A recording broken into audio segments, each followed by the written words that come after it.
wasiirka ayaa sheegay in heshiiskan uu la ogaa madaxweyne Farmaajo saxiixa heshiiskan ay Soomaaliya ku helayso 7 milyan oo dollar. faylkan waxaa si khaas ah u hayay aniga iyo madaxweynaha aad isaga warqabnay muddo dheer ka wada shaqeynay. Alaykum saaxiibayaal duur wanaagsan idilkiiba warka ugu weyn ee baraha bulshada gilgilay saakay ayaa ku aadan qoraal bogga filla Soomaaliya la soo dhigay xalay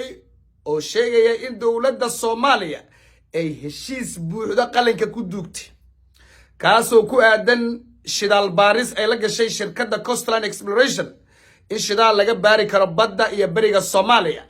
dadka heshiiskan naqdinaya durba waxay leeyihiin madaxweyne Xasan Sheekh Soomaaliya ninkii heshiiskii Farmaajo isla shirkaddan Coastline uu la galay ku tilmaama baadil hadda maxay xalaaleeyay. doodaas ayaynu ku qaadaa dhigaynaa qodobka koowaad ee barnaamijka iyo xogaha aan ka helno.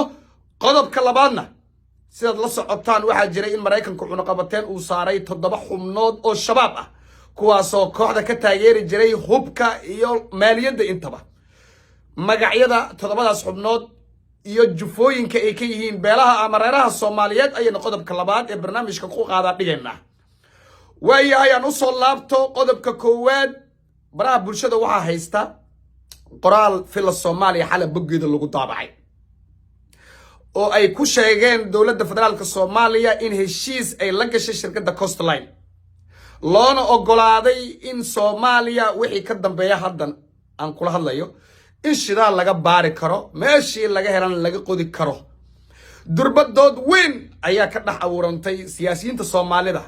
oo ku kala aragti duwan heshiiskii xalay. qaar waxay leeyihiin madaxweyne Xasan Sheekh muxuu heshiiskii Farmaajo uu galay hore baadil ugu tilmaamay oo kan haddana isagoo 6 bilood uu joogin hore uu qalinka uga duugay. horta dad badan mooga heshiiskan waxaa soo saxiixay dawladdii Maxamed Cabdullaahi Farmaajo oo ila dhageyso wasiirkii markaasi batroolka Cabdirashiid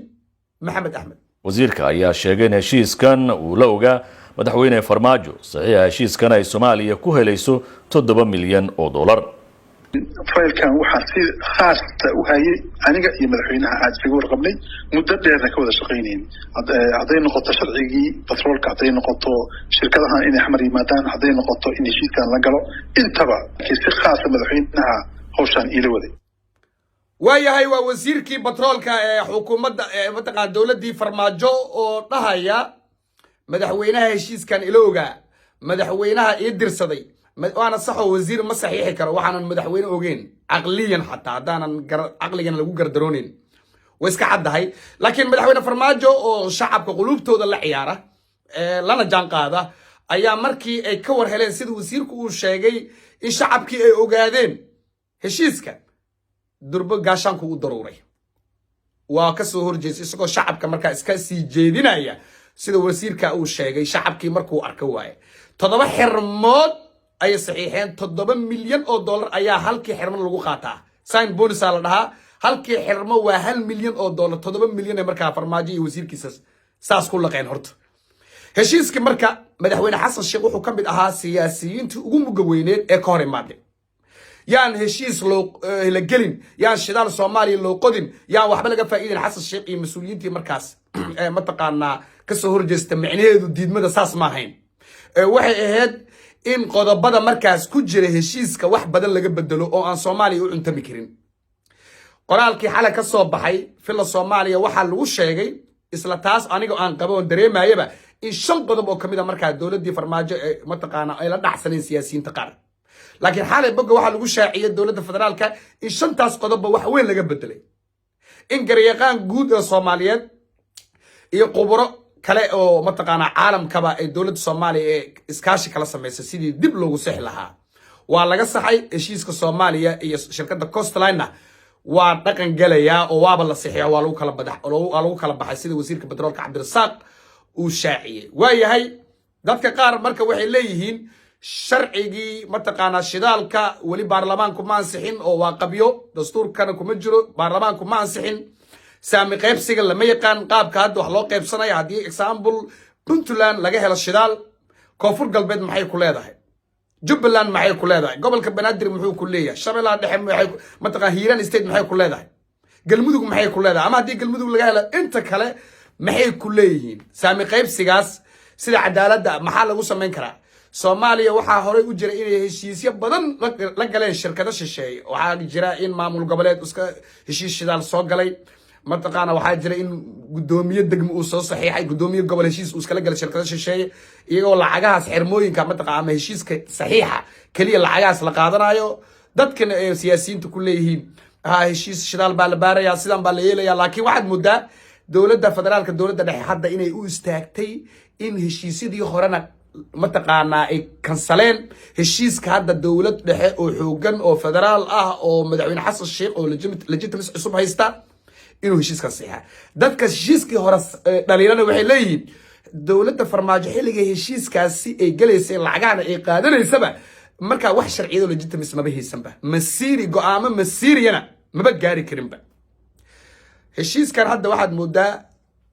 soomaaliya iyo gobolkaba inay ku baraarugeen in waqtiga shidaalka laga guurayo hadda oo 2030 dunidu ay u guureyso electricity baabuurta iyo adduunka dhan koronto ku soo caraba wax shidaal u baahan adduunka malaha marka ummad Soomaaliyeed oo baahan oo dhiban oo dhaqaale dari tabar dari wax walbo caafimaad dari dhan kasta laga haysto shaqo la'aan jirto hadii 7 sano hartay looga faa'iideynayo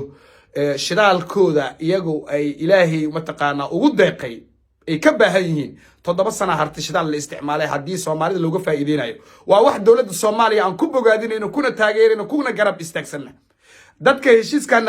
naqdinayana kaliya iyagoo wax mucaaradsan buu shida mataqaana 2030 la gaaraya shidaalna in la isticmaalna xataa laga yaabo xataa hadda baarista Costran ay sameynayso maahan ceelal la qodayo waa baaris in shidaal la helaa xataa qasab ma aha sidaad u aragtid qodobka heshiiskaas ay dowladda Soomaaliya la gashayna hoos inoogu reeb mahadsanid qodobka labaadna raggii Mareykanku uu madaxa ka taabtay ee todobada ahaa ee la leeyahay hubka Yemen bay ka keeni jireen maaliyadana waxay ku taageeri jireen qoladaas qawaariista ah oo nisa ay gudbisay ama Mareykanka sirdoonka Soomaaliya sirdoonka Mareykanka ay iska kaashadeen aynu soo helnay qabiiladooda iyo jufooyinka ay u kala dhasheen balse aad laga yaabay in aan wax uga taqaanid waxa ugu horeeya Maxamed Mire waa nin daarood ah oo harti ah oo majeerteen ah raggaas uu ku jiray oo hubka soo dusiya maaliyadana ku taageera Yaasir Jiis waa nin cayr ah oo ayaan la cadda ah weheliye dheere weeye isaguna Yusuf oo ku jira dabcan Yusuf Ahmed Xaaji Nuurow waa raxan weyn amniyaadka ayuu haystaa amniyaadka Mustafa Aato waa nin xawaadla ah Maxamed Cabdi Aadan ku xigeenka amiirka waa nin gaal jecel ah Khaliif Cadale NGO ayuu lacagta ka ururiyaa waana ceyr iyo oo ah cabsiye Xasan Afgooye galadi reer Afgooye waaye dhaqaalaha ayuuna haysan jiray laakiin hadda ma haysto Xasan Afgooye allaha galadi waaye Abdikariin Xuseen gaagaale horseed baa magaciisa lagu soo koobay naanistiisa waa murusade ayaan samee waana ninka dhaqaalaha hadda haysta Abdisamed baan ugu dambeeya waa nin tunni ah todobadaas nin ayaa lagu soo eedeeyay shabaabku ay dhaqaalo iyo hub iyo intaba iyagoo shaati caadi iska gashan magaalada iska wareegayo iska baashaalay intaba ay u ahaayeen rag garab weyn ku siiya baabi'inta iyo ciribtirka ummadda Soomaaliyeed intaas ayayna barnaamijkeena duhurnimo ku soo gabagabeynayaa inta barnaamij noocan oo kulmi doono waa saaxiibkiin booska oo idin leh sidaa iyo nabadgelyo bye bye